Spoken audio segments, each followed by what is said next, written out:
Telecom career वे मध्ये आपलं पुन्हा स्वागत। आपण वेब आणि ब्रॉडकास्ट विषयी म्हणजेच इलेक्ट्रॉनिक मीडिया मधल्या संधींविषयी बोलतो आहोत। 1800-22-110 हा आमचा टोल फ्री दूरध्वनी क्रमांक आहे। केशव सर इथे आपल्याला मार्गदर्शनासाठी म्हणून उपलब्ध आहेत। आपण आपले जे काही प्रश्न या विषया संदर्भातले असतील आपण जरूर विचारू शकता। लगेचच वळूया चर्चेकडे।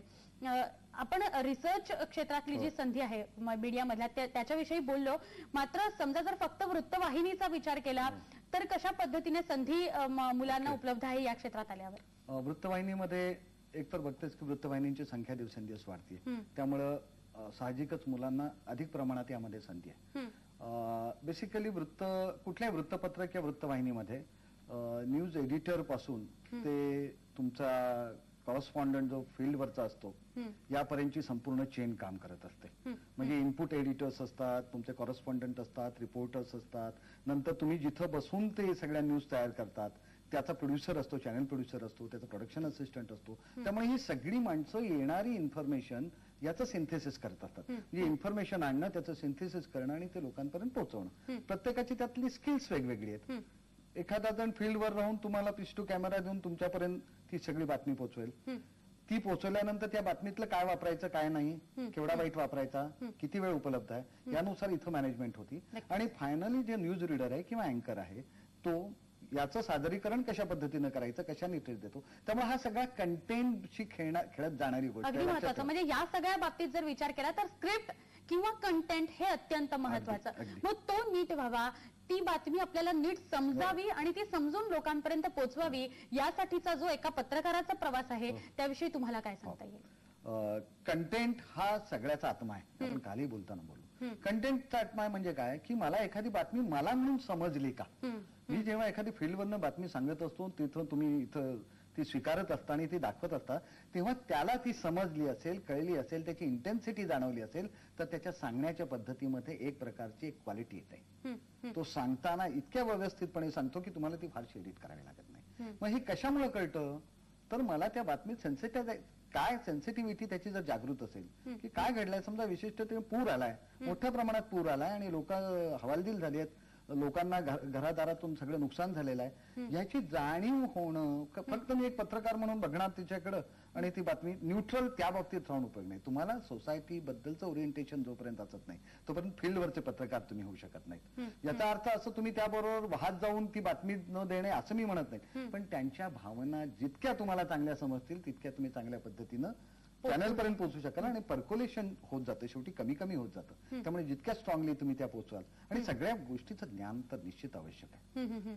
ते ज्ञान त्यांनी जर असेल तर ती बातमीला एक गोलाई येतेच, तुम्हाला अनुभव येत असेल। नक्कीच एखाद्या वृत्तवाहिनीमध्ये काम करताना एखाद्या विद्यार्थ्याला किंवा व्यक्तीला स्क्रिप्टिंग आलं पाहिजे, त्याला अँकरिंग साठी त्याचं प्रेझेंटेशन चांगलं असलं पाहिजे, किंवा एखादी बाहेर बातमी जाऊन कव्हर करायला सांगितली तर ती सुद्धा त्याला करता आली पाहिजे।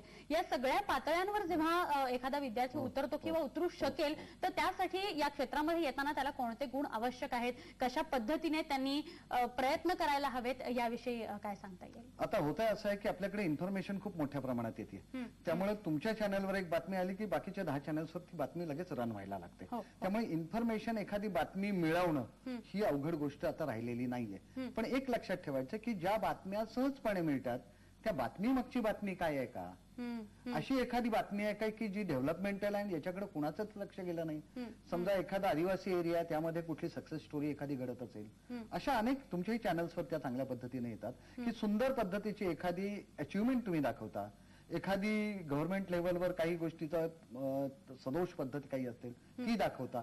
ही बातमी शोधण्याची एक शोधक दृष्टी, त्यामुळे त्याचा रिसर्च आणि हे शोधायचं, ते शोधतो कसा माणूस की जेव्हा त्याला सोसायटीचे एथोज माहीत असतात, सोशल कल्चर माहीत असतं आणि त्याच्या विरोधात जाणारं, त्याला छेद देणारं काहीतरी घडताय ही जाणीव। त्यामुळे डोळे सतत उघडे पाहिजे, डोळे कान उघडे पाहिजे, तोंड बंद पाहिजे त्यावेळेला, कारण नंतर आपण मग न्यूज चॅनलच्या माध्यमातून ते सांगतच असतो। त्यामुळे ही सेन्सिटिव्हिटी त्याला सतत ठेवणं आवश्यक आहे। नक्कीच, म्हणजे शोधक नजर तर हवीच आणि सारखं शिकण्याची तुमची उर्मी हवी, तर तुम्ही या क्षेत्रात बातमी मागची बातमी शोधता आली पाहिजे।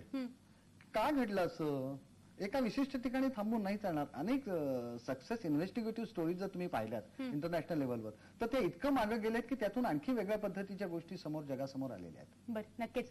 प्रिंट मीडिया काय किंवा इलेक्ट्रॉनिक मीडिया काय, जेवढं लोकांसमोर आलेलं आहे किंवा साधारण कशा पद्धतीचं काम या क्षेत्रामध्ये होतं ते माहिती आहे, मात्र वेब हे जे क्षेत्र आहे हे तितकंसं परिचित नाही किंवा कशा स्वरूपाचं काम होतं ते तितकंसं लक्षात आलेलं नाही. ते थोडंसं उलगडून सांगाल? आता वेबवर जे टेलिव्हिजन चॅनल्स येत आहेत, ज्याला मी कन्व्हर्जन्स ऑफ मीडिया म्हणतो, की सगळे माध्यम आता एका प्लॅटफॉर्मवर येत आहेत. म्हणजे आता तर मोबाईल इंडस्ट्रीमध्ये सुद्धा मोबाईल माध्यमातून टेलिव्हिजन पाहता येणं, इंटरनेट पाहता येणं ही फार मोठी बूम आता पाश्चिमात्य देशामध्ये आलेली आहे. त्यामुळे अशी बूम आता आपल्याकडे येण्याची शक्यता आहे. त्यामुळे वेब हा त्यातलाच भाग आहे की कॉम्प्युटरच्या एका चौकटावर तुम्हाला एखादं वृत्तपत्र कशा पद्धतीनं सादर करता येईल. ते वृत्तपत्राची आहे तशी रेप्लिका म्हणून जर तुम्ही छापली तर लोक ते स्वीकारणार नाहीत. तिथला कंपोनंट सुद्धा छोट्या छोट्या भागामध्ये पाहिजे, त्याची लिंक चांगली पाहिजे, ते हायपर लिंक तो कुठपर्यंत जाऊ शकतो हे सगळं डिझाईन त्याच्या डोळ्यासमोर पाहिजे. आणि तो क्रिस्पनेस आहे ना तो बातमीचा, त्या चौकटी याच्यामध्ये बसेल असा, त्याचं हेडिंग केवढं असावं, त्याचा इंट्रो केवढा असावा, त्याची लाईनअप केवढं असावी हे कळण्याची क्षमता, कमीत कमी शब्दात पटकन काम करण्याची क्षमता त्या माणसाकडे पाहिजे. हे सगळं आपल्याला या माध्यमातून जर तुम्ही काम करत असाल तर अत्यंत आवश्यक आहे. नक्कीच. थोडंसं वेबविषयी आपण अधिक बोलूया सर, मात्र एक छोटीशी विश्रांती आपण करिअर वेब मध्ये घेणार आहोत. आपल्याकडे रायगडहून गुरुप्रसाद यांचा प्रश्न आलेला आहे, त्यांचा काय प्रश्न आहे तो देखील जाणून घेणार आहोत. मात्र गुरुप्रसाद आमच्याबरोबर असेच रहा दूरध्वनीवर. एक छोटीशी विश्रांती घेऊन लगेच भेटूया. पाहत रहा टाटा इंडिकॉम करिअर वेब.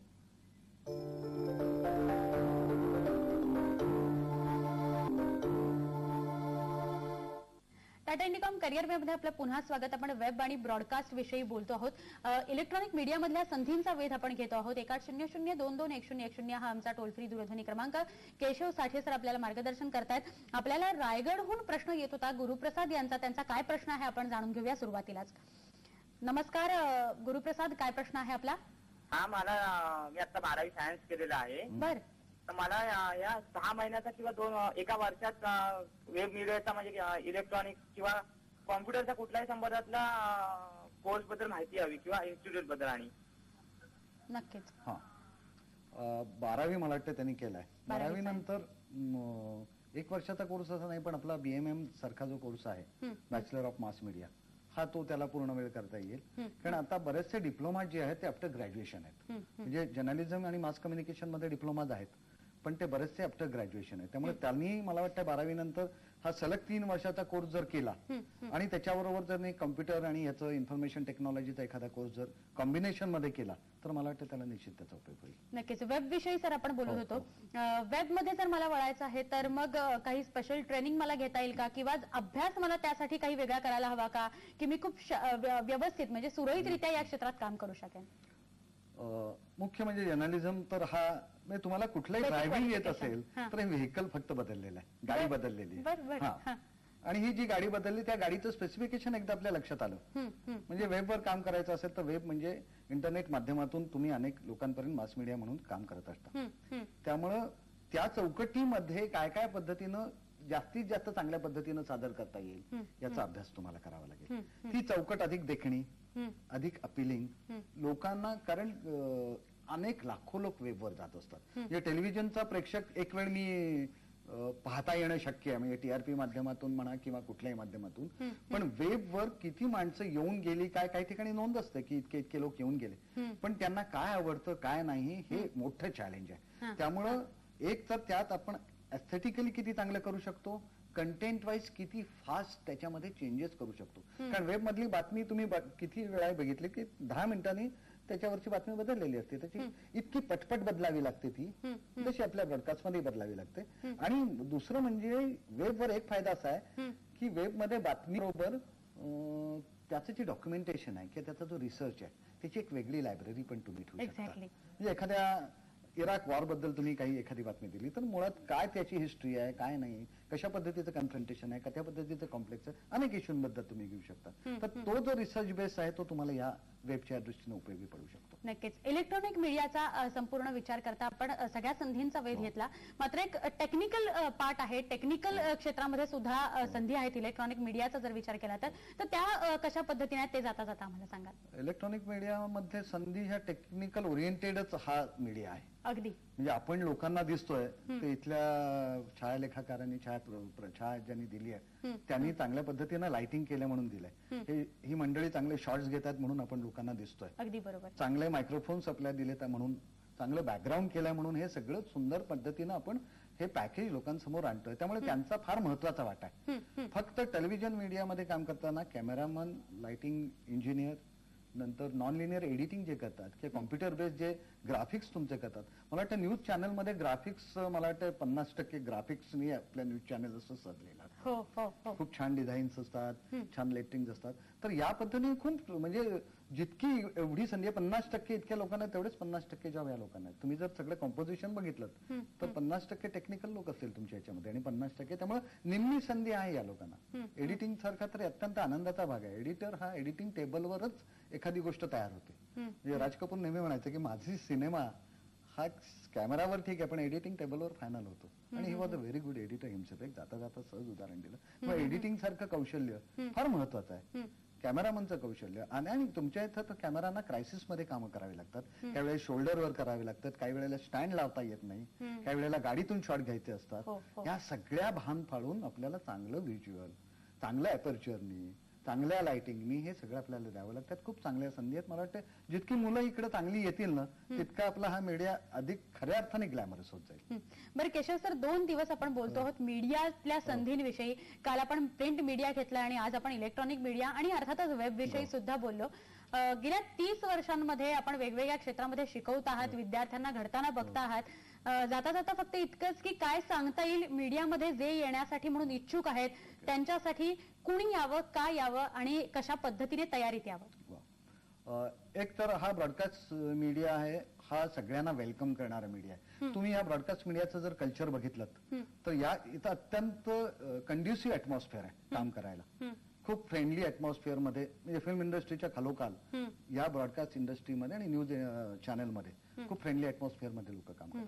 त्यामुळे खूप आनंदाने आणि चॅलेंजेस जितकी आहेत ना त्यासारखा आनंद नाही. जॉब सॅटिस्फॅक्शन जर तुम्हाला पाहिजे असेल, तुमचा जर कंटेंटवर चांगला विश्वास असेल आणि कंटेंटवर तुम्ही स्वार होऊ शकत असाल, भाषेवर स्वार होऊ शकत असाल, ती फिलॉसॉफी तुमची कन्व्हिक्शन्स पाहिजेत, स्वतःची मतं पाहिजेत. माझी स्वतःची मतं चांगली असतील तर मी चांगल्या पद्धतीचा पत्रकार होऊ शकतो, इंटरप्रिट करू शकतो. त्यामुळे सगळे ज्यांना अशा पद्धतीची एक सेन्सिटिव्हिटी आहे त्या सगळ्यांना यामध्ये खूप चांगली संधी आहे. नक्कीच सर, दोन्ही दिवस इथे आलात आणि इतकं सुंदर मीडिया संदर्भात मार्गदर्शन केलं. तुमचे मनपूर्वक धन्यवाद. थँक्यू.